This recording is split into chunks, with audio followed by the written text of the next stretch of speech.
قال الله عز وجل يا أيها الناس اتقوا ربكم الذي خلقكم من نفس واحدة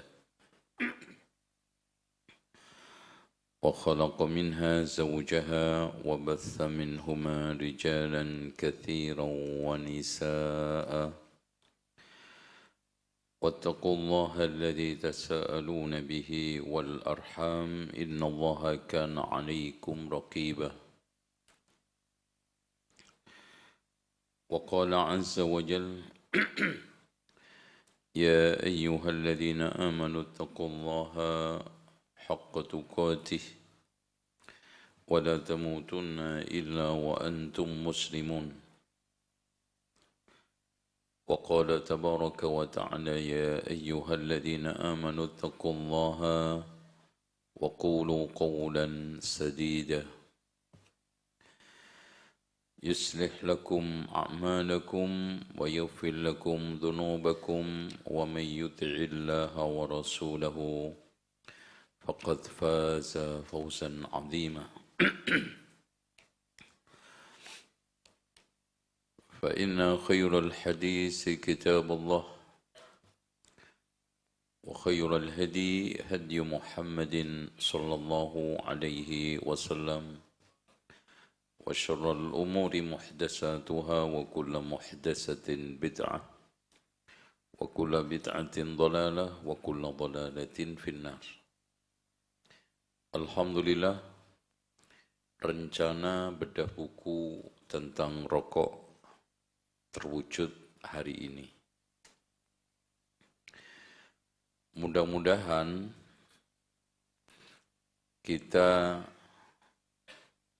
sampai pada kesadaran di bab yang ketujuh, matikan rokok sebelum rokok mematikanmu.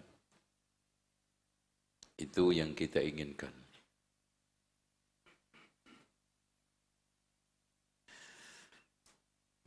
Ikhwas sekalian, merokok di Indonesia itu cukup sulit budayanya untuk dihilangkan. Kebiasaannya untuk ditanggalkan. Hukumnya untuk dijelaskan. Karena rata-rata yang merokok adalah kiai. Bahkan ada salah seorang kiai ketika ditegur merokok, ketika diperiksa dokter, dia tersinggung, "Mas, jangan larang-larang saya merokok. Saya bisa jadi kiai ini gara-gara merokok." Jadi, makanya syarat untuk menjadi kiai harus merokok. Jadi antum semua nggak akan bisa jadi kiai. Termasuk saya kecuali merokok. Memang rokok itu banyak positifnya, ya, positif kanker, positif empoten, positif gangguan kehamilan dan janin, dan positif keracunan. Ini positifnya. Baik. Kita buka sekarang ini daftar isi, ya. Karena setelah kita membuka muqaddimah, cara untuk membaca buku, mengkaji buku itu membaca daftar isinya. Setelah pengantar penerbit, pengantar penulis, daftar isi, bab 1 tembakau lintas dunia.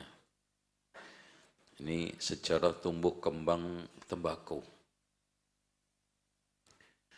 Kemudian negara penghasil tembakau terbesar. Negara perokok terbesar, Masya Allah. Nah, kebijakan rokok lintas dunia kita kasih contoh 5 negara. Karena ini menarik. Singapura, Luxembourg, ya, Argentina, Amerika, India. Indonesia nanti spesial. Konspirasi global di sini, pabrik-pabrik rokok terbesar di dunia Dari mulai Philip Morris International, ya, yang punya produk terkenalnya yaitu Malioboro. Cuman nyampe Tegal dibaca Marai Boros. Ya. British American Tobacco. Ini adalah pabrik rokok terbesar di Amerika yang mendunia.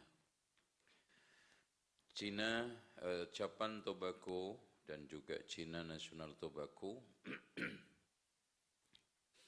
Nah, bab ketiga, kepulan asap rokok di awan Indonesia.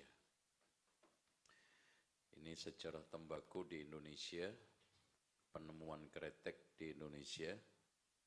Kenapa dikatakan rokok kretek? Karena ketika dibakar bunyi kretek-kretek.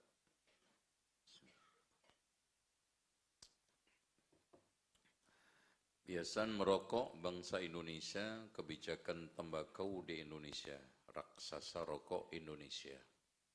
Di antaranya adalah Jarum Super, kemudian Sampurna yang sudah diakuisisi oleh PMI, Philip Morris International, dengan nilai 50% sahamnya dibeli oleh Philip Morris International 45 triliun. Masya Allah, 45 triliun. Itu uang sebesar itu dari asap, jualan asap. Ya, dengan rokok terkenalnya Chu Samsu, rokok Wali Songo. Karena nomornya berapa? 2? Iya, 2, 3, 4. 2, 3, 5, 4, 9. Itu diodak-adik gaduknya seperti itu. Nah, risiko asap rokok. Pengertian merokok, ya. Jenis perokok. Tingkatan perokok, menghisap racun mematikan, penyakit akibat rokok, dampak perokok aktif, risiko perokok pasif, merokok pada usia sekolah, mengatasi asap rokok di sekolah. Ini sudah miris, ternyata perokok remaja itu lebih dari 5 juta anak di Indonesia. Itu yang aktif, yang coba-coba enggak kehitung. Asap rokok bagi ibu hamil, asap rokok bagi janin, risiko wanita perokok, dampak rokok bagi anak. Bahkan anak yang sedang digendong bapaknya perokok, bayi orok sudah merokok, rokok pasif. Sambil digendong-gendong, dicium-cium, habis ngerokok. Merokok gerbang narkoba. Iklan media pembius perokok, surga kaum perokok, merokok gerbang narkoba.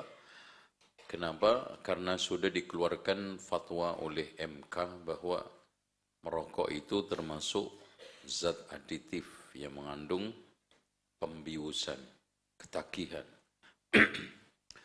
Makanya orang yang sudah masuk gerbang itu mudah sekali masuk ke narkoba. Jangan bodohi diri sendiri. Candu untuk warga miskin. Sudah keluar slide-nya enggak? Belum? Oh. Saya hanya membuat perbandingan rumah pemilik pabrik rokok sama rumahnya perokok. Pasti rumahnya reot. Gubuk, miskin. Menguak mitos pecandu rokok. Nah, ini beribu alasan merokok, mitos para pecandu rokok. Di antaranya mereka ngerokok alasannya sedekah kepada karyawan rokok. Karena kalau saya nggak beli rokok, karyawannya nggak dapat masukan. Makanya itu termasuk alladzina yu'minuna bil wa mimma razaqnahum yunfiqun. Nah, itu. Itu dalilnya perokok. Wa mimma razaqnahum yunfiqun. Ayat aja berani melesetin loh Pak. Warga Umar rokoin. Itu. Itu. Mereka kurang ajarnya. Ini ayat aja dipeleseti. Warga Umar rokoin. Rokoin katanya. Nah, merokok membunuhmu. Gerakan anti rokok. Nah, selama tinggal asap rokok nih, matikan rokok sebelum rokok mematikanmu. Syarat tobat dari rokok, waspada terhadap hisap rokok. Itu. Jadi orang-orang yang rokok alasannya nggak ada nas bahwa rokok itu dihisap. Nggak ada dalilnya rokok itu dihisap. Padahal dia tiap hari menghisap. Nggak perlu dalil, ente udah ngisep. Makanya di Indonesia itu kebanyakan ahlul hisab warro'yah, rokok payah. Ahlul hisab warro'yah, rokok payah. Gitu. Makanya kalau ditanya di Indonesia ini kebanyakan Syi'i apa Sunni? Ya kebanyakan Sunni, nyusu geni. Itu singkatan dari Sunni, nyusu geni. Itu banyak di Indonesia.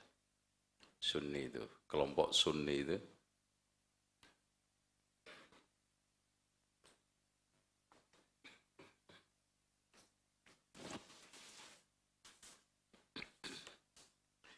Bahkan perokok itu lucu Pak. Istrinya aja jarang dipijet, rokok tiap hari dipijet. Apalagi Jus Samso itu nggak mungkin diisap dengan enak kalau nggak diurut, dipijet. Masya Allah. Gitu. Oke, kita sekarang masuk ke kitabnya per bab. Sejarah tumbuh kembangnya rokok. Jadi rokok itu disinyalir sudah ada sejak tahun 250 sebelum Masehi. Tapi secara faktual itu hanya sinyalir, itu hanya konon. Secara real, Columbus adalah orang yang dikenal apa? Apa? Columbus? Iya. Itu tahun 1518 menemukan di Amerika itu suku Indian itu merokok, disajikan rokok. Itu. Cuma rokok itu dari kalimat dari bahasa Belanda roken, yang artinya adalah mengeluarkan asap. Itu roken, rokok. Nah, tembakau itu berasal dari bahasa ya Karibia, tobacco. Cuman di Indonesia dibahasakan tembakau. Nah, itu. Makanya perokoknya langsung rata-rata mati karena apa? Tembakau. Gitu. Gitu. Ini tampaknya bahasa Medan. Ya, tembakau. Mati. Makanya disebutkan nanti kita sampai. Jadi perokok di Indonesia ini Pak, Masya Allah. Itu yang mati itu ngeri per tahun itu karena rokok. Ya. Nah, akhirnya pada abad 17 mulai banyak negara-negara menanam rokok. Termasuk Belanda membawa rokok ke ini bibit tembakau di Indonesia. Dan berkembang biak pesat ketika siapa? Van den Bosch menerapkan kultur stelsel, tanam paksa. Di seluruh Jawa bahkan Sumatera itu ditanami tembakau. Ya, bisa-bisa. Makanya dari sekalian kalau kita bisa katakan Yang membawa masuk tembakau ke Indonesia itu adalah Portugis, dikembangkan oleh Belanda. Makanya salah seorang duta besar Belanda ketika itu datang ke Mataram Islam, menemui Sultan Agung. Sultan Agung itu perokok ulung. Makanya ada legenda yang sangat masyhur, yaitu cerita rakyat siapa? Wirakuno sama Roro Mendut. Nanti mudah tahu ya ceritanya. Ya, enggak penting juga diceritakan. Jadi ceritanya Roro Mendut itu seorang gadis cantik tawanan tawanan kerajaan Mataram. Dia ingin memerdekakan dirinya dengan membayar kepada Tumenggung Wirokuno setiap hari sekian tali uang. Uang kita itu dulu namanya setali. Nah, dia membuat rokok unik, yaitu rokok klobot yang diberi tali terbuat dari sutra. Dia sambil ngerokok, sambil jualan, ternyata bekas rokoknya Roro Mendut itu yang laris. Banyak yang beli. Sehingga dia ngerokok dikit, dibekasin, ada yang beli bekas. Akhirnya dia bisa nyicil dirinya, memerdekakan dirinya menjadi orang merdeka. Itu. Kalau enggak, dia akan diperbudak oleh Wirokuno. Wirokuno itu memang panglima terkenal. Ya. Kan Sultan Agung itu punya panglima besar, Purboyo sama Wirokuno ketika perang melawan Belanda di Batavia. Purboyo diletakkan di Sungai Mataram. Nah, orang Betawi nggak bisa ngomong Mataram, jadi Matraman. Itu. Kemudian yang satunya dipangkalkan di daerah Ragunan. Ragunan itu aslinya apa? Wiragunan. Orang Jawa kan Ragunan, Wiragun. Artinya Wiragunanan, Kasunanan. Nah, cuman di bahasa sini disebut apa? Ragunan. Aslinya Wirokuno, pangkalannya di sana. Oke. Nah, sekarang sejarah produksi ini tahun ke tahun antum lihat halaman 3. Jadi produksi tembakau dunia setiap tahun itu mencapai 5,8 juta ton, Masya Allah. Itu masuk ke dalam rongga paru-paru manusia semua. Ini India, Brazil, Indonesia. Ya, Indonesia ini pemerintah mengantongi 210 triliun dari cukai rokok, tapi beban kesehatannya 431 triliun. Nggak imbang, makanya banyak yang mengkritik antara pemasukan cukai dengan beban biaya kesehatan, yang itu semuanya adalah BPJS, itu nggak imbang. Amerika itu cenderung tiap tahun menurun, bahkan kalau di Amerika di gedung itu total tidak boleh. Orang yang rokok di gedung itu langsung ditangkap, kena pidana. Dan cara merokok dari gedung itu 20 meter. Makanya siapapun yang mau ngerokok silahkan keluar 20 meter ke depan jalan. Yaitu ditabrak bis pastinya. Kan gitu. Karena 20 pasti di tengah lalu lintas. Nah, negara perokok terbesar Nauru, Myanmar, Kiribati, Papua Nugini, Serbia. Nah, Indonesia itu 38,2% dari jumlah penduduk, berarti paling besar. Data mutakhir perokok Indonesia yang aktif itu 70 juta. Rata-rata kalau antum bikin seharinya menghabiskan satu bungkusnya itu 28.000, coba dikalikan. Ada yang bisa ngalikan? Hasilnya kalkulatornya berapa? 28.000 kali 70 juta, berapa?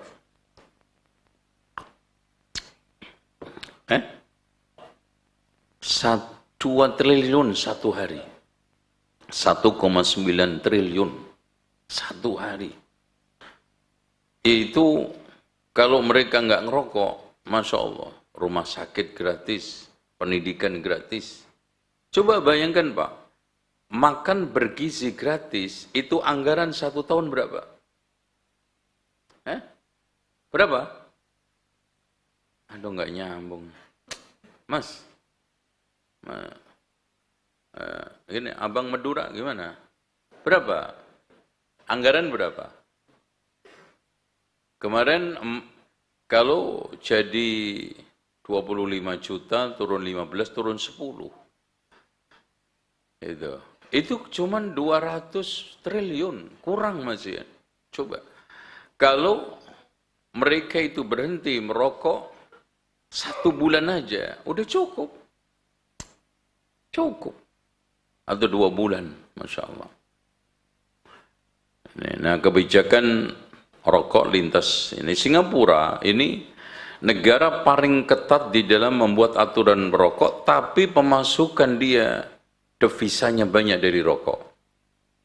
Jadi itu rokok-rokok internasional itu lewat Singapura semua. Ya, rokok sekitar 14%, cuman di kalangan perempuan lebih meningkat drastis. Luxembourg ini juga sedikit ya, negara yang paling kaya minim merokok. Negara-negara Eropa, apalagi kutub, itu merokok itu kecil sekali. Mereka alkohol, ya, meskipun dikatakan di Australia merokok, mengkonsumsi alkohol, obesitas dan kurang mengkonsumsi buah serta sayur sangat berbahaya bagi kesehatan. Industri asuransilah yang harus menanggung besar biayanya pengobatan. Kayaknya antum ingat, merokok, alkohol, obesitas, ya hati-hati. Antum sekali-kali pakai sabuk itu penting. Kalau perut antum melebihi sabuk yang sudah normal, itu antum cepat diet. Karena ini pemasok kematian tertinggi. Yaitu apa? Obesitas. Kurang makan buah, kurang makan sayur. Gitu ya. Udah ngerokok, kurang buah, kurang sayur, udah mati cepet tuh. Argentina, ini Amerika Serikat, Amerika Serikat ini tembakau yang banyak ditanam adalah di Kentucky sama di North Carolina. Ini produksi terbesarnya di mereka di sana. Nah, hebatnya di sini, maaf, India juga. Ini India sejak tahun 1600 sudah ada rokok. Nah, di sini India cukup ketat. Makanya India itu paling minim rokok, tapi nginangnya kenceng. Nginang, itu ya. Laki perempuan nginang itu. Karena aturannya lihat, Pengadilan Tinggi Kerala pada tahun 1999 mengumumkan larangan merokok di area publik. Departemen Kereta Api pada tahun 1999 melarang penjualan rokok dan bedi, rokok kunyah, di stasiun kereta api. Jadi di India itu ada rokok dikunyah. Pernah juga Anda lihat sopir Indonesia.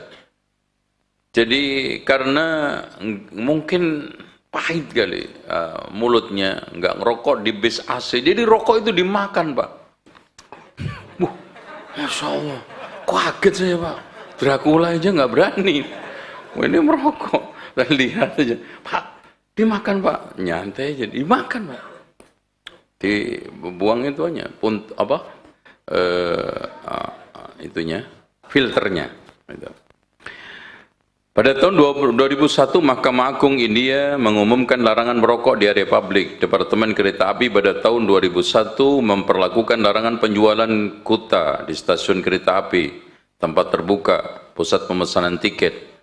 Komite Nasional Hak Asasi Manusia di India pada tahun 2001 mengadakan konsultasi Southeast Asia regional tentang kesehatan masyarakat. Ini ya. Nah ini konspirasi sekarang.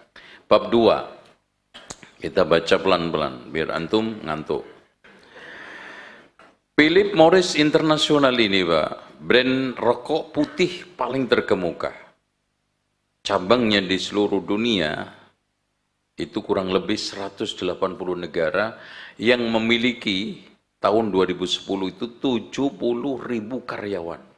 78.000 karyawan. Sekarang nggak tahu itu.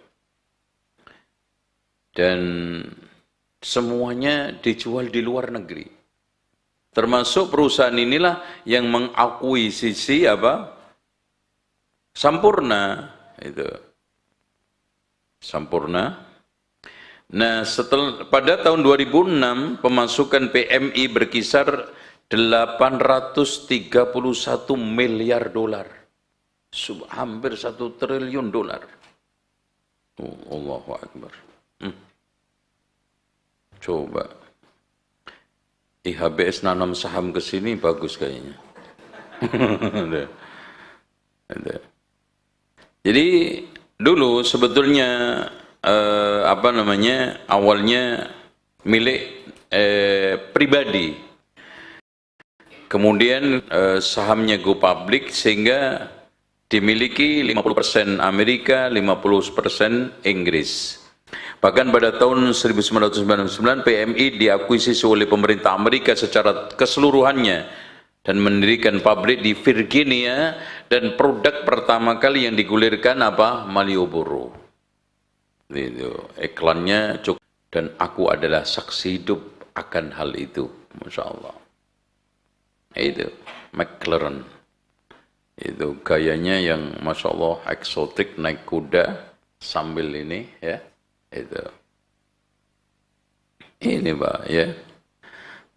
Jadi makanya kalau orang punya akal sehat sedikit, apalagi punya perbandingan-perbandingan, ya, di antaranya rumahnya pemilik pabrik rokok itu megah semuanya.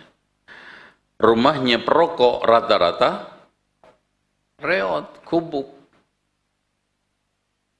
Mikir gitu loh Mas. Bahkan di antara mereka banyak yang nggak ngerokok itu. Jadi kan gitu. Gimana Mas? Ini. Antum melek apa tidur? Pakai kacamata ini. Antum gimana? Sehat? Enggak, maksudnya antum memang enggak kelihatan ngantuk enggak ngantuk. Aslinya dari sono begitu enggak? Ada ya? Taib. Ini setelah mengakuisisi Jaruk ini Sampurna. Coba antum baca di dalam kotaknya rokok Sampurna itu apa? Membikin apa? Sesak napas hilang. Terus napas plong, Masya Allah. Itu. Kenapa? Karena nikotinnya itu besar, sehingga ketika dia itu ngisep itu jadi plong. Nanti reaksi hilang, maka balik lagi. British American Tobacco, ini BAT ini juga sama. Ini memiliki, ini sudah beroperasi kurang lebih 100 tahun ya, Masya Allah ya. Bisnis dirintis pada tahun 1902. Ini yang mendirikan ini Dr. James Buck ya, sementara BAT didirikan untuk perdagangan luar Inggris dan Amerika Latin dan Eropa. Pada tahun 1919 BAT mendirikan perusahaan rokok di Cina dengan omset per minggu 243 juta batang, Masya Allah. Itu ngeri kan? Nah, di Indonesia dia mengakuisisi Bentul. Ya, Bentul, tahu? Pernah nggak ngerasain? Jangan bohong, jujur nggak apa-apa. Nah, pernah. Terus terang, anak Ana cerita aja, saya pertama kali ngerokok dulu diajari teman di pesantren, diajak makan, ditraktir makan, dikasih rokok. Rokok itu yang kecil. Kalau nggak salah, nggak lupa, Godang Haram itu ya. Ya. Itu kecil.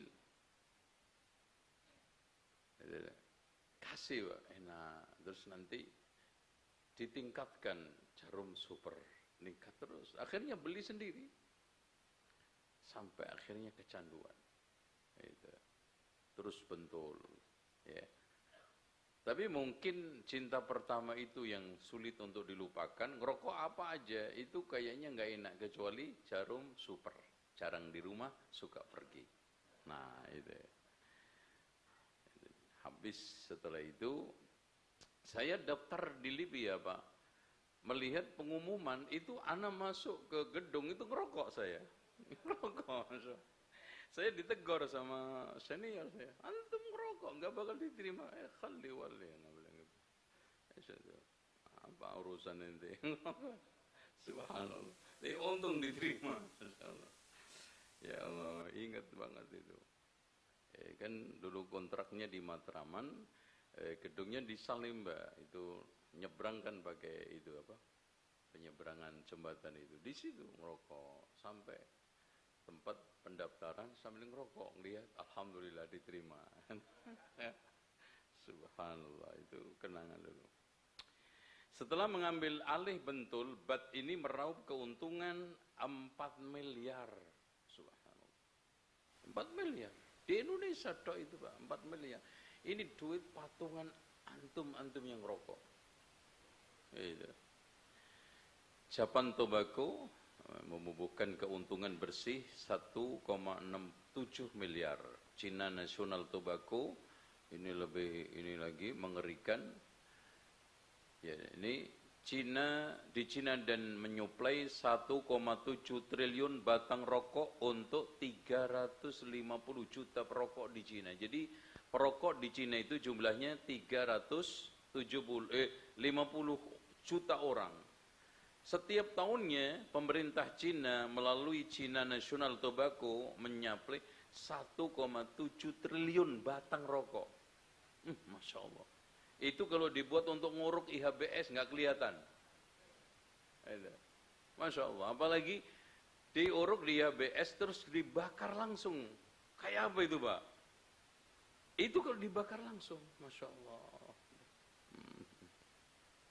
Nasallallahu al-afiyah. Oke, sekarang masuk. Nah ini mulai bahas Indonesia.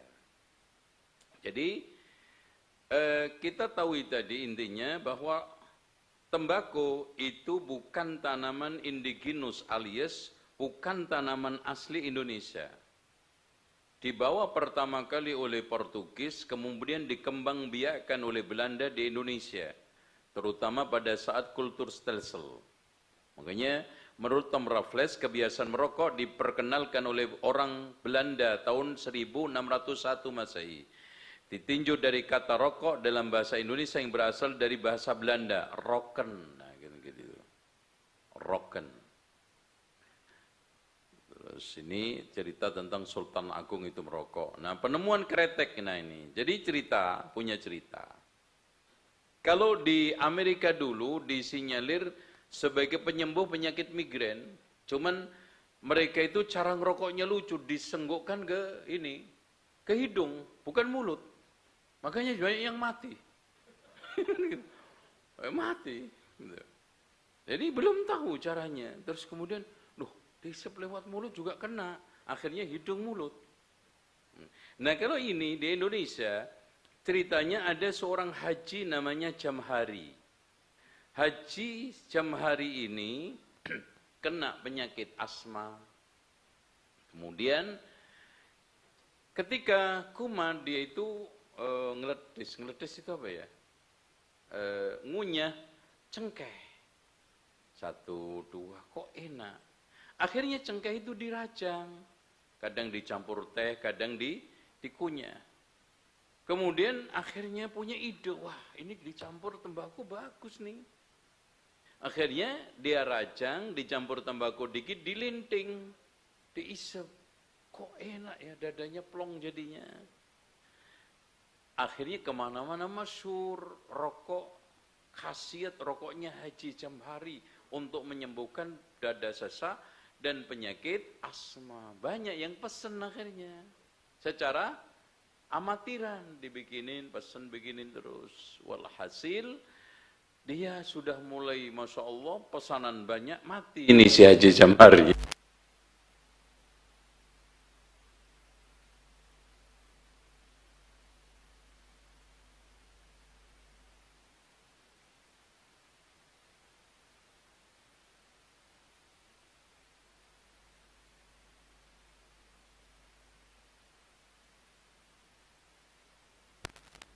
Api membakar kelobotnya itu kan bunyi itu pletek. Nah, kretek. Nah, disebut juga karena ini sudah masuk pesantren dinamai sigaret kretek. Sigaret itu menyala, kretek. Makanya sigaret itu bahasa Arab, berasal dari wa idzal biharu sujirat. Nah. Iya, antum baca sijirat apa artinya? Menyala. Makanya sigaret kretek, menyala, kretek bunyinya. Ada. Ini bukan cok kali cok, memang begitu. Sigaret kretek, karena apa? Menyala, kretek. Sigaret kretek. Itu sudah mulai masuk pesantren. Bahkan kiai-kiai pun sudah mulai mengembarinya, menyenanginya. Malah justru kalau santri-santri pulang, itu ada salam tempel ke kiainya. Kasihlah rokok. Tingkatan rokoknya sesuai dengan tingkatan ekonomi si santri. Kalau kaya kasih Ju Samsu, kalau sekarang sedang kasih bentul, kalau enggak jarum. Kalau sekarang miskin biasanya ngasih rokok kelobot. Gitu. Jadi rokok zaman dulu itu yang paling terkenal pertama jambu bol. Itu jambu bol ini sampai pemiliknya saking kaya rayanya sering disebut namanya oleh Soekarno ketika saat ceramahnya, saat orasinya. Gitu. Terus kemudian kelombot, jambu bol, terus apa lagi? Kerbau, kalau jinggo itu akhir-akhir semuanya. Kalau dulu itu yang paling terkenal adalah jambu bol. Itu. Jadi rokok gambarnya jambu 3. Itu. Pentol-pentol itu 3 itu ya. Nah, ini sekalian tentang masalah kaitannya dengan kebiasaan merokok bangsa Indonesia. Ini memang tokoh-tokoh. Contoh aja, Haji Agus Salim itu pernah ngerokok di pertemuan Den Haag. Ngerokok di ruangan, ngerokok dia. Ditegur sama pejabat-pejabat Belanda. Dan ini Masya Allah, tokoh ajaib ini, Agus Salim itu bisa berbahasa kurang lebih 9 lebih bahasa, itu tanpa belajar. Dan lebih fasih, bahkan banyak orang Belanda belajar bahasa kepada Agus Salim, bahasa Belanda. Ketika ditegur, dia jawaban sangat pede sambil tersenyum, mengatakan, gara-gara ini bos, nenek moyangmu datang ke Indonesia. Oh gitu. Akhirnya apa? Belandanya mingkem. Nggak bisa ngomong. Kebijakan tembakau di Indonesia nih ya. IDI, Ikatan Dokter Indonesia, Komite Nasional Penanggulangan Masalah Merokok, ini semua sudah punya ini undang-undang, peraturan, tapi ya itu kenyataannya, lihat. Meskipun begitu, jumlah penduduk Indonesia berdasarkan hasil sensus penduduk oleh Badan Pusat Statistik pada tahun 2024, jumlah penduduk pertengahan tahun 2000 di Indonesia 281.603.800 jiwa. Tetapi menurut World Domestic jumlah penduduk Indonesia Senin 22 Juli 2024 279. Nah ini perokoknya 700. Yang perokok bayi remaja 5.800.000 ini 5,18 juta jiwa. Ini antara umur 10 dengan 15. Ngerikan, Pak. Dan ini mereka, nyantai.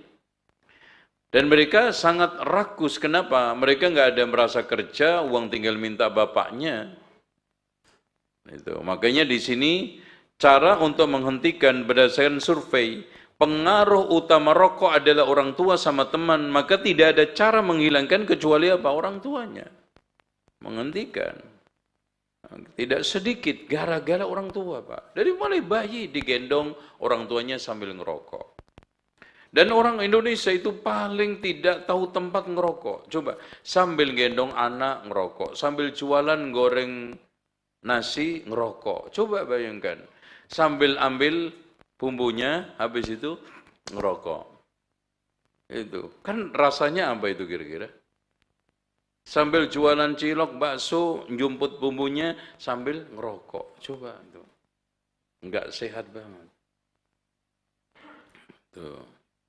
Nah, raksasa rokok di Indonesia ini ada Sampurna, PT Hanjaya Mandala, ya, tapi sudah diakuisisi, PT Godang Garam Tbk, PT Jarum, nah, ini pemiliknya kaya raya, bahkan menempati ranking ketiga.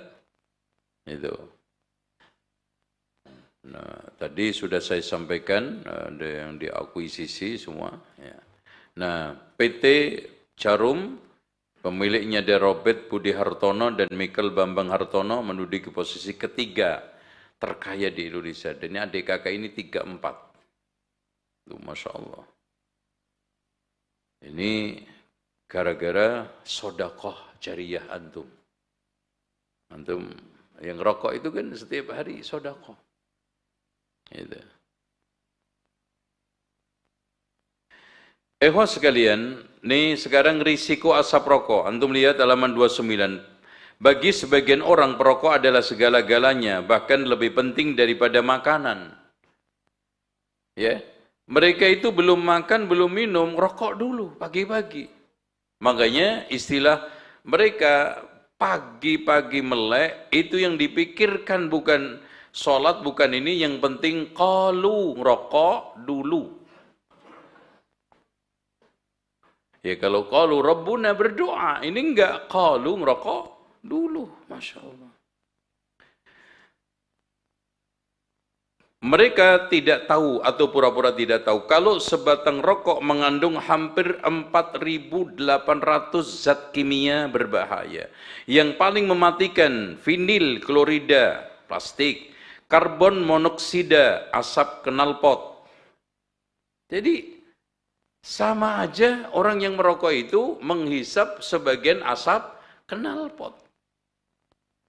Itu. Makanya kalau mau praktis gratis, motor disetel mangap. Itu. Udah gratis sudah. Karbon dioksida, CO2, hidrogen, sianida. Ini sianida jenis di antara jenis racun yang pernah dipakai siapa? Mirna. Butana, bahan bakar pemantik, arsenik, racun, aseton, bahan cat, amoniak, pembersih lantai, ada semua, Masya Allah. Oksidan nitrogen, hidrokarbon, ya. DDT, ini insektisida yang biasanya buat untuk membasmi hama. Nikotin, benzopirin, ya, metanol, bahan roket, ini jadi buat ngebom. Ya Allah. Subhan. Kadmium, ya, aki mobil, masuk ada semua, Pak. Dan bahan kimia lain yang berbahaya dalam asap rokok memasuki aliran darah seorang yang menjerat oksigen yang menyebabkan banyak masalah kesehatan. Belum lagi, antum tahu nggak tempat jemurnya tembakau, Pak? Dijemur di tanah lapang. Ya? Dan itu pegawai-pegawainya, saking luasnya, antum pikir kencing di toilet, ya di tempat lah. Itu, Masya Allah. Kan nanti masuk mesin, kemudian ibaratnya dipanaskan, diolah, nah baru dikasih, istilahnya sausnya. Nah, saus itu campuran dari nikotin macam-macam sausnya itu. Nah, itu yang bikin nikmat, gurih, sedap. Ya, itu kan iklannya gitu, nikmat, gurih, sedap. Bahkan sekarang rokok berasa-rasa macam-macam, rasa mangga, rasa durian, rasa apa lagi? Apel, coba bayangkan. Masya Allah. Itu. Yang nggak ada rasa amoniak itu nggak ada mau. Dan dari sekian bahan, nikotin merupakan salah satu bahan kimia utama dalam sebatang rokok. Nah ini makanya walatul kubaiti kumilat tahlukah. Itu. Makanya kematian seorang perokok akibat penyakit jantung lebih banyak dibandingkan kematian kanker paru-paru. No, ini. Bahkan rokok rendah tar atau rendah nikotin tidak akan mengurangi risiko penyakit jantung. Nah ini antum lihat halaman 32 jenis-jenis perokok. Jadi perokok ada aktif, yaitu yang ngisep, perokok pasif yang terpapar. Tingkatan perokok, ada perokok ringan, yaitu antara 1 sampai 10 batang rokok per hari. Kedua perokok sedang, itu 10 sampai 20 batang. Ketiga perokok berat, itu 20 batang sampai 1 sloki. Sehari 1 sloki. Ana pernah diceritain ada orang setiap harinya nggak makan, ngerokok dong. Pokoknya mati ngerokok, mati ngerokok. Nggak ngerokoknya cuma 1, tidur. Aja tidur. Aja ngerokok. Ngerokok. Subhanallah. Ya Allah. Tanyakan aja, semua orang yang mau masukkan barang ke mulut pasti menjauh dari toilet. Ini orang ngerokok malah cari toilet. Ada apa, Pak? Kalau nggak ada kesamaan. Apa kesamaannya? Sama-sama keluar dari pabrik expired. Kotoran antum keluar dari anyar, meskipun anyar, beracun. Rokok juga keluar dari pabrik langsung beracun. Makanya nggak ada tuh bolak-balik rokok. Ada nggak masa expirednya? Nggak ada. Cek aja. Ada nggak rokok ditulis expired? Nggak ada, karena sejak keluar dari pabrik udah expired. Teman-teman cari expirednya kapan? Ya sejak keluar. Itu. Pak, antum pernah nggak masuk ke pabrik rokok untuk menyimpan tembakunya itu? Itu orang yang mau masuk ngerawat tembakau, termasuk nyemprot, merawatnya itu pakai pakaian kayak astronot. Pakai astronot. Takut kena terpapar macam-macamnya. Itu pakai astronot tentu. Antum emut tiap hari. Subhanallah. Nah, mengisap racun mematikan nih bahan-bahan di dalamnya. Nikotin. Pengaruh bagi tubuh manusia menyebabkan kecanduan, ketergantungan yang bisa merusak jaringan otak, menyebabkan darah cepat membeku, mengeraskan dinding arteri, tar.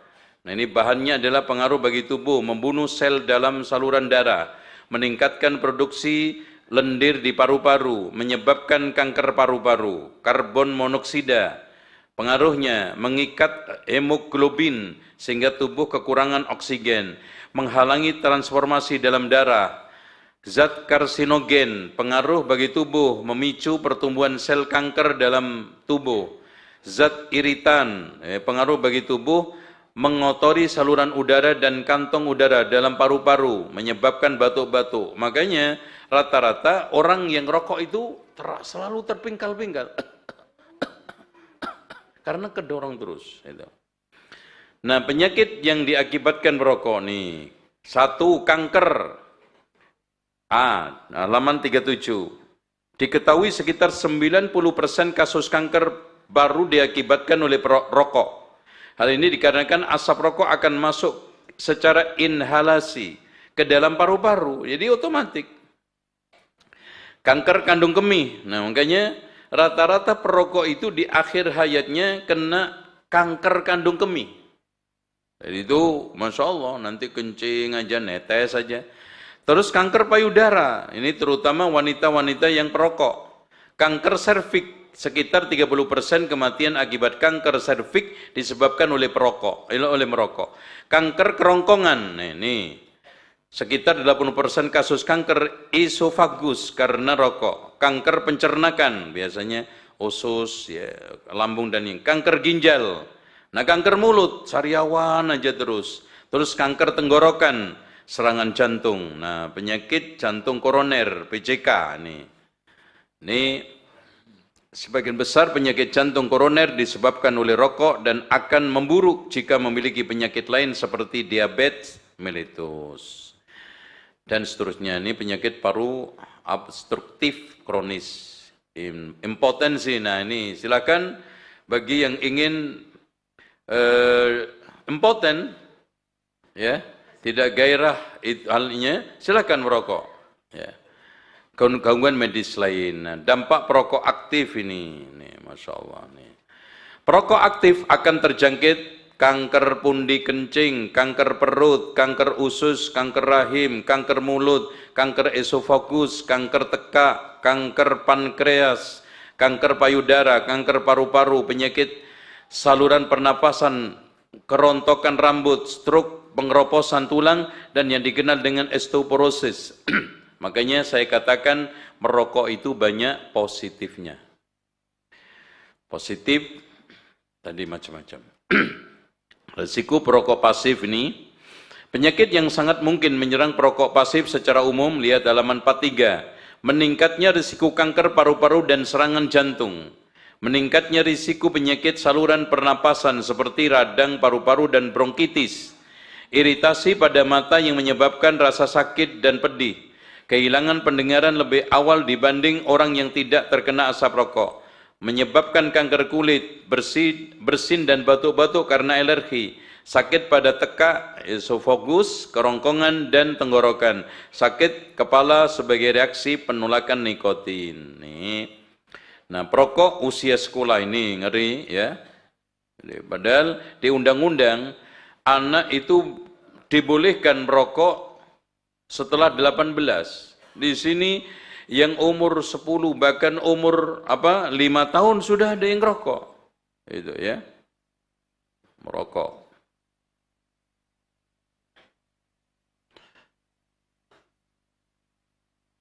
Jumlah perokok di kalangan anak remaja setiap tahun mengalami peningkatan drastis. Komisi Nasional Perlindungan Anak memperkirakan 21 juta anak Indonesia menjadi perokok.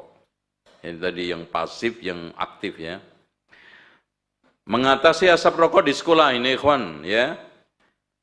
Peran aktif kedua orang tua, terutama sang ayah dalam mengawasi pergaulan aktif harian anak-anak. Makanya sekolah itu akan gagal kalau orang tuanya itu ngerokok. Lagi-lagi kita perketat kayak apapun, kita kasih aturan sehebat apapun, dia pulang lihat orang tuanya ngerokok. Dan nggak ada orang yang perokok itu bisa menasihati orang supaya meninggalkan rokok. Kamu jangan rokok, nak. Ya, bapak ini udah tua, udah kadung, jadi RT apa susah. Kamu itu masih jadi direktur minimal PT rokok, gitu. Itu ya repot.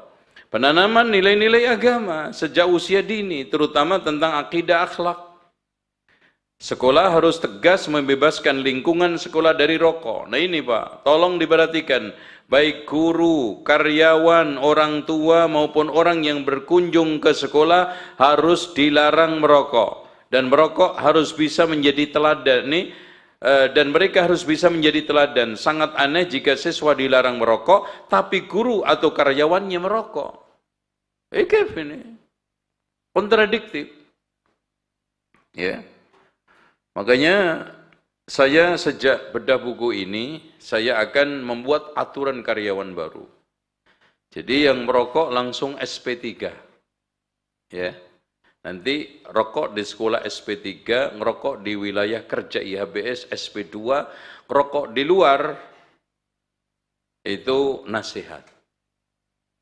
Pokoknya kalau ketahuan di IHBS SP3 langsung. Ya.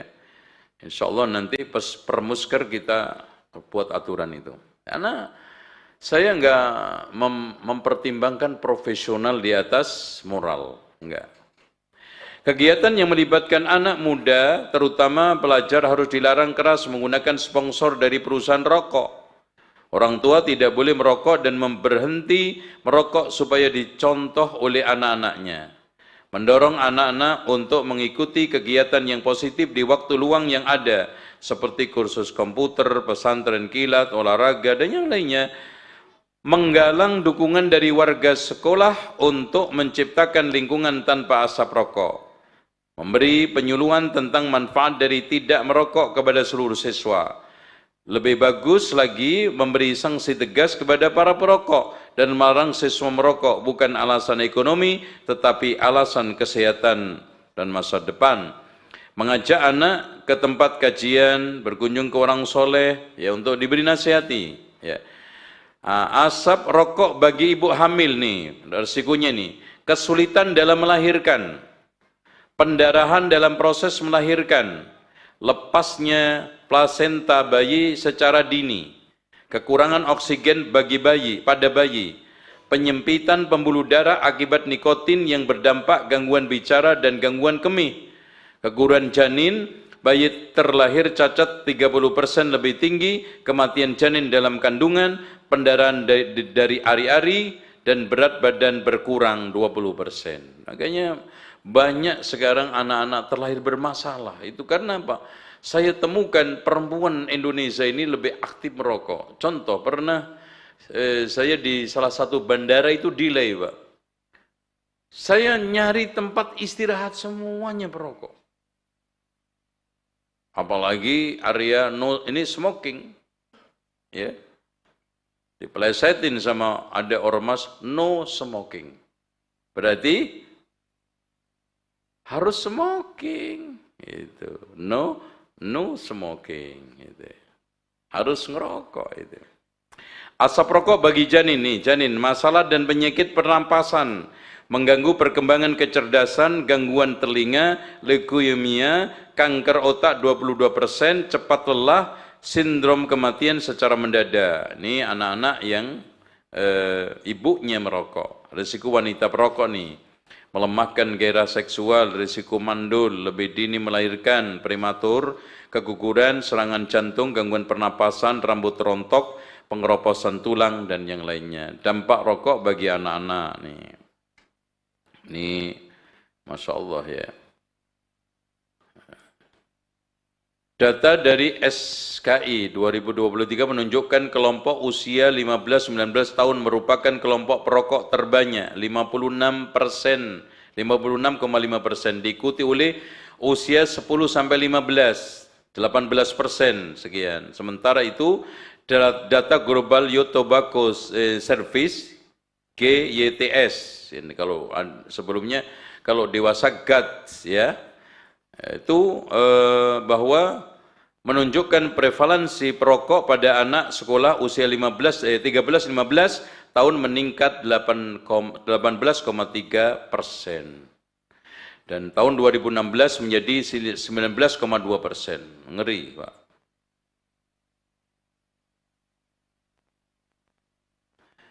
Ini Dr. Saina dari Universitas Tasmania menyatakan, studi kami menunjukkan bahwa paparan asap rokok pasif pada anak dapat menyebabkan kerusakan langsung dan permanen pada struktur arteri. Arteri ya, maksudnya saluran darahnya. Ini iklan membius. Ini surga kaum perokok Indonesia. Enggak ada yang rokok. Nah, perokok gerbang narkoba sudah saya singgung jadi, jangan memodai diri sendiri.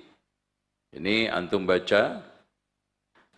Ya. Nah, sekarang kita masuk menuju gerbang kematian. Ini halaman 65.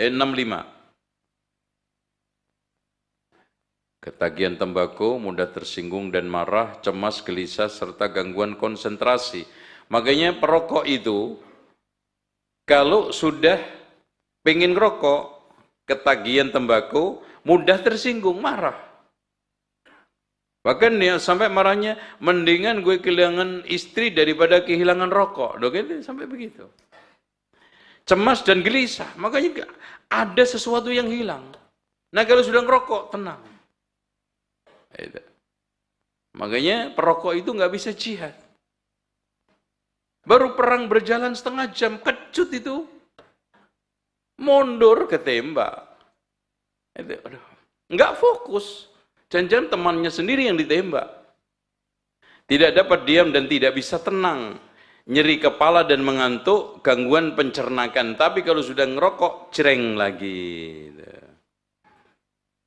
Makanya di sini diputuskan rokok adalah pintu pertama ke narkoba. Rokok dapat menyebabkan kanker, serangan jantung, gangguan kehamilan, janin, impotensi. Rokok merupakan membunuh nomor 3 setelah penyakit jantung dan kanker. Satu batang rokok menyebabkan umur seorang memendek 12 menit. Rokok termasuk zat adiktif. Di dunia sebanyak 10.000 orang per hari mati karena merokok. Di Indonesia sebanyak 57.000 orang per tahun mati. 57.000 per tahun mati gara-gara rokok. Padahal Allah berfirman, wala taqtulu anfusakum. Nah, ini alasan perokok nih, lucu-lucu. Ya lihat nih.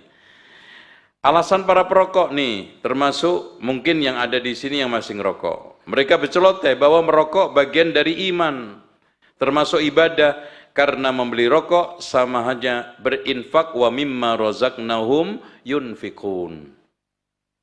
Dua, mereka berargumen bila pabrik rokok ditutup, pemasukan negara akan berkurang. Karena pemasukan negara yang terbanyak berasal dari pajak rokok. Tapi RAPBN terbanyak disedot akibat menyembuhkan, menjamin orang-orang yang rokok. Devisa yang masuk 200 triliun. Perawatan kesehatan ngeluarin berapa? 400 lebih triliun, gak imbang. Mereka juga berkilah bahwa kalau tidak merokok, dada terasa sesak, atau merokok sebagai hiburan, atau merokok untuk menekan hati yang galau, atau merokok untuk mengobati kesepian. Masya Allah. Stres, ngerokok. Padahal ada istrinya, masih kesepian. Ada yang berkata bahwa merokok hanya untuk menunjukkan solider dengan teman. Itu. Teman yang ngerokok, ikut ngerokok. Sebagian mereka menukas bahwa ia merokok sejak kecil hingga sekarang tidak terkena penyakit apapun. Saya merokok atau tidak merokok tetap mati. Ini dalilnya itu. Bila saya berhenti merokok akan menjadi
survei antara perokok dengan bukan perokok, maka resiko mati mendadak karena jantung berhenti lebih tinggi pada para perokok. 1,2 hingga 1,5.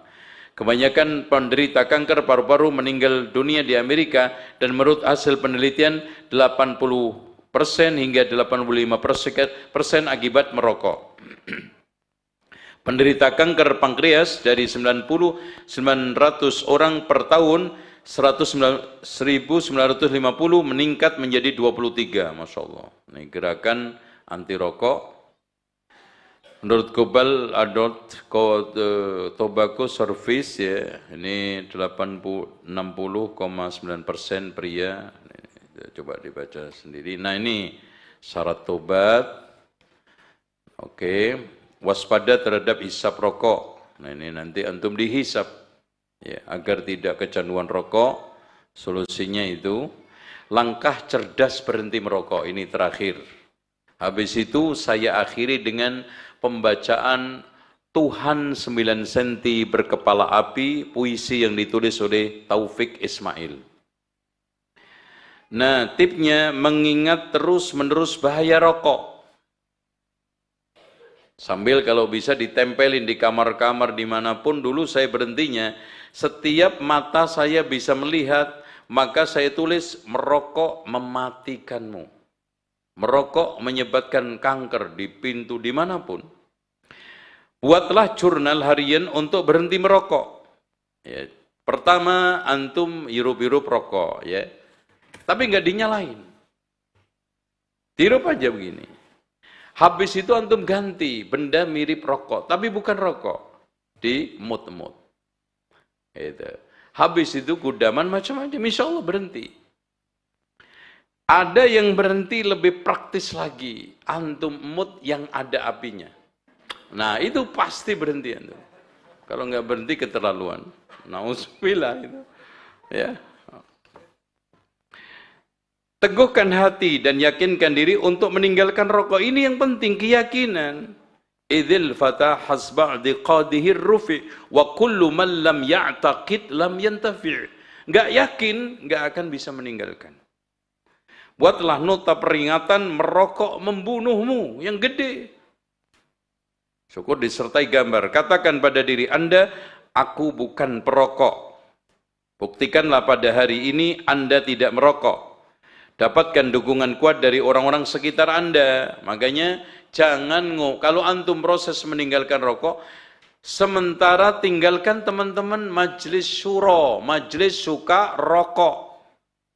Itu majelis syuro, suka rokok. Itu majelis syuro. Lawan keinginan untuk merokok. Pengen antum alihkan apa? Gunakan terapi atau perawatan yang intensif untuk berhenti merokok. Ada banyak terapi-terapi itu yang ada di Google, itu banyak sekali.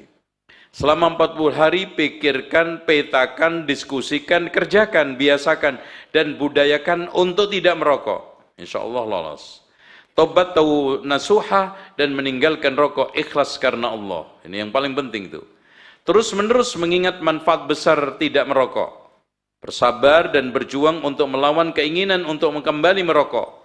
Berdoa dan memohon bantuan kepada Allah agar dikuatkan untuk meninggalkan rokok. Memperbanyak puasa, sholat, berzikir dan membaca, menghafalkan Quran. Coba bayangkan antum ketika puasa berapa jam tidak ngerokok? Dari sahur sampai maghrib. Berhasil itu berapa jam? Hebat kan? Karena Allah, antum buktinya bisa. Tinggal meneruskan maghrib isya. Tidur nggak lama. Cuma masalahnya niatnya cuma ngempet. Giliran maghrib jamak takhir ngerokoknya.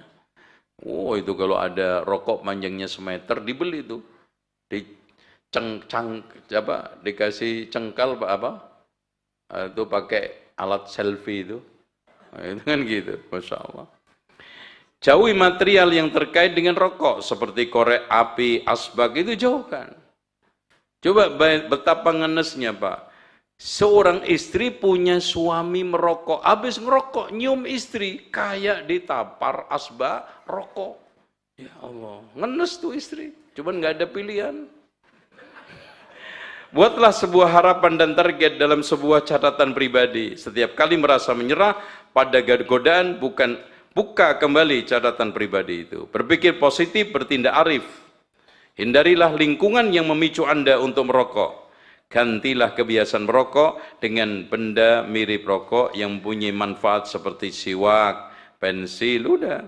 Faedah berhenti merokok nih, lihat faedahnya, Mak.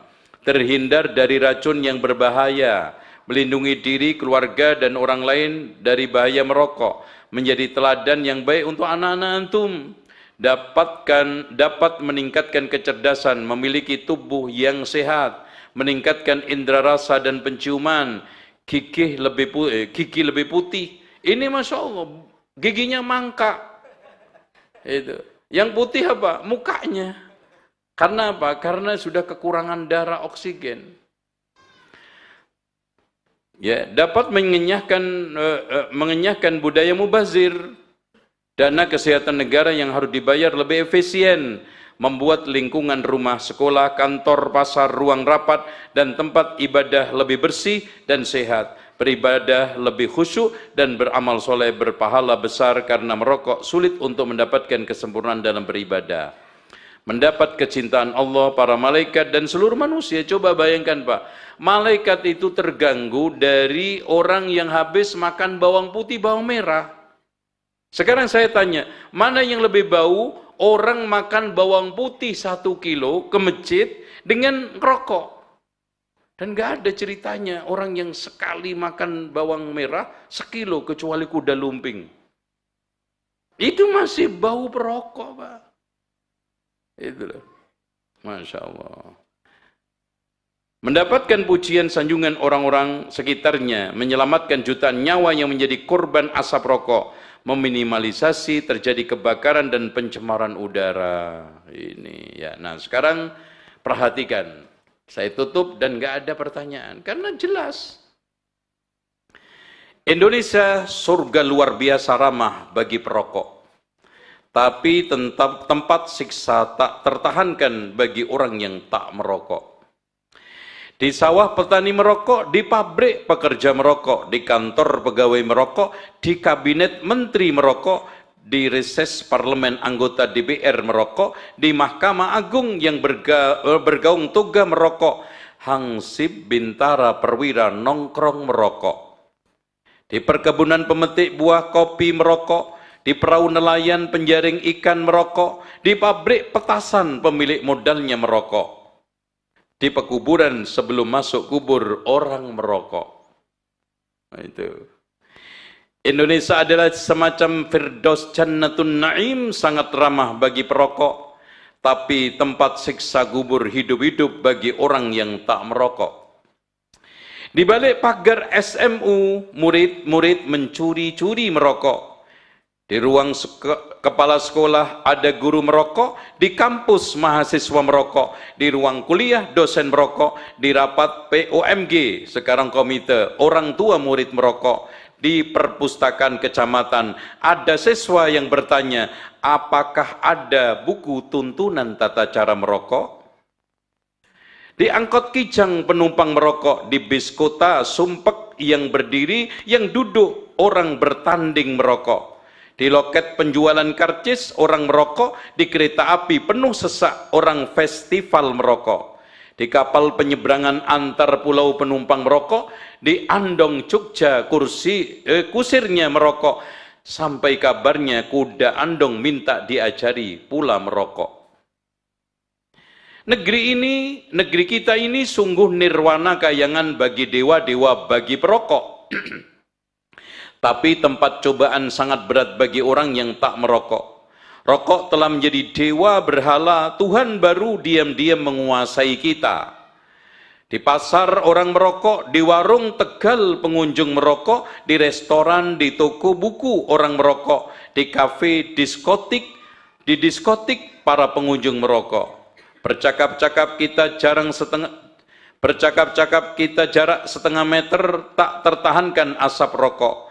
Bayangkan istri-istri yang bertahun-tahun menderita di kamar tidur ketika melayani para suami yang bau mulut dan hidungnya mirip asbak rokok.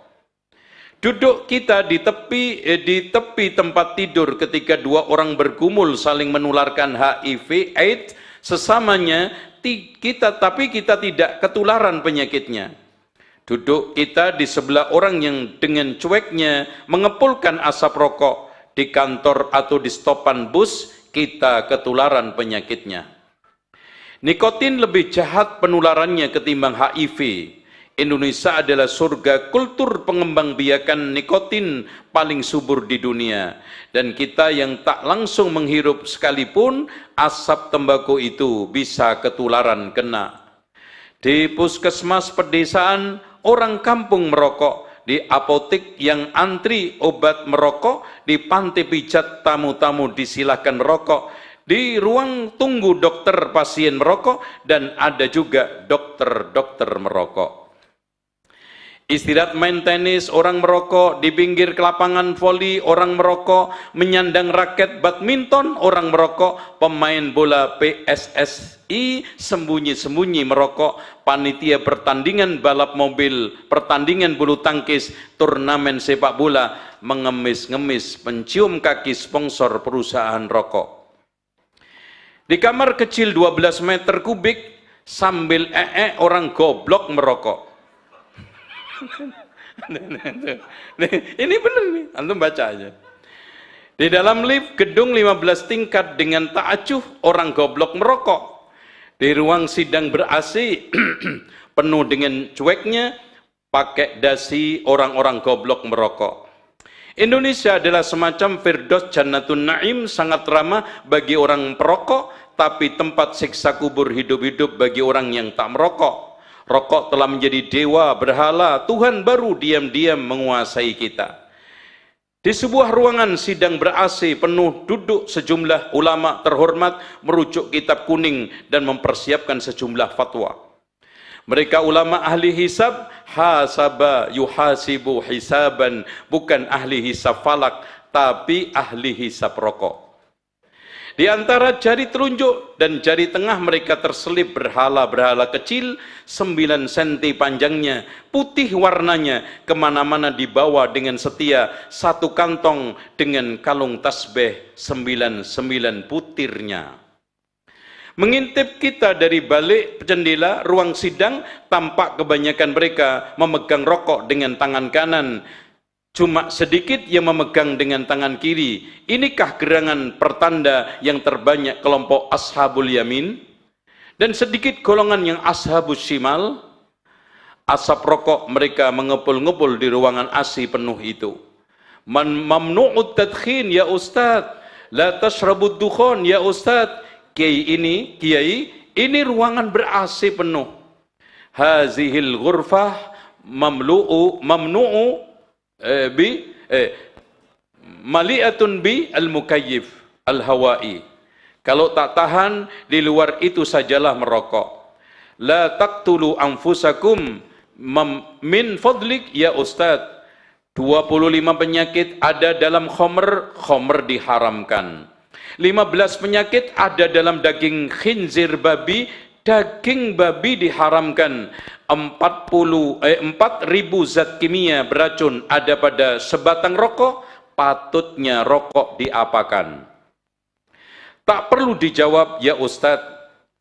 Wa yuharrimu alaikumul khaba'is. Mohon ini direnungkan tenang-tenang. Karena pada zaman Rasulullah dulu sudah ada alkohol, sudah ada babi, tapi belum ada rokok. Jadi ini PR untuk para ulama. Tapi jangan karena ustadz ketagihan rokok lantas hukumnya jadi dimakruh-makruhkan. Jangan. Para ulama ahli hisab itu terkejut mendengarkan perbandingan ini.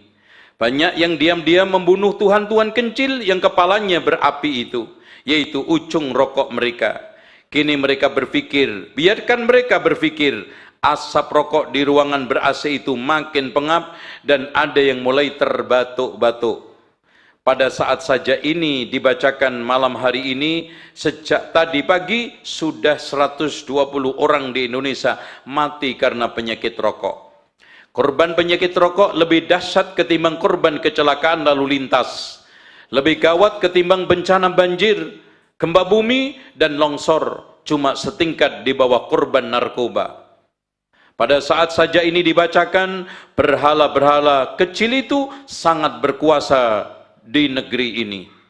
Di negara kita, jutaan jumlahnya bersembunyi di dalam kantong baju dan celana, dibungkus dalam kertas berwarna dan berwarni dan berwarna, diiklankan dengan indah dan cerdasnya. Tidak perlu wudu atau tayamum untuk mensucikannya. Tidak perlu rukuk dan sujud untuk takarrub pada Tuhan-Tuhan ini. Karena orang akan khusyuk dan fana dalam nikmat lewat upacara menyalakan api dan sesajen asap Tuhan-Tuhan ini.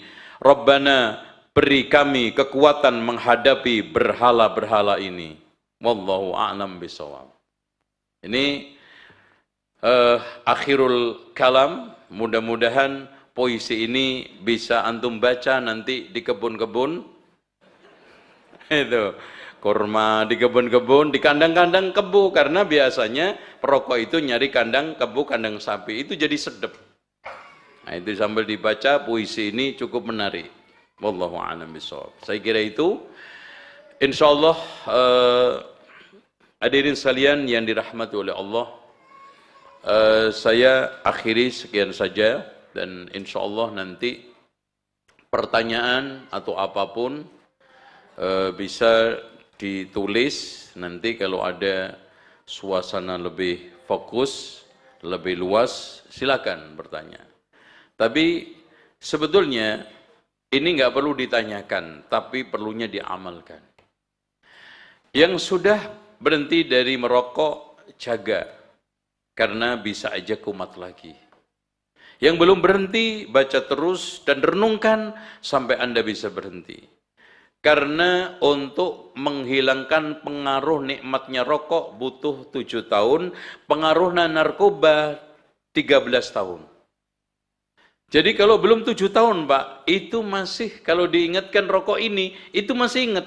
Blang, oh ini rasanya begini, ini enaknya untuk ini masih itu. Itu rokok 7 tahun, narkoba 13 tahun. Nah, sudah di atas itu udah lupa. Rokok ini rasanya gimana, udah. Oke? Insya Allah mudah-mudahan masuk ke telinga antum, kemudian di hati antum, dan menjadi praktik dalam kehidupan sehari-hari. Kita akhiri dengan doa kafaratul majlis. Subhanakallahumma wa bihamdika asyhadu an la ilaha illa anta astaghfiruka wa atubu ilaik. Wa sallallahu ala Muhammadin wa ala ali Muhammad walhamdulillahi rabbil alamin.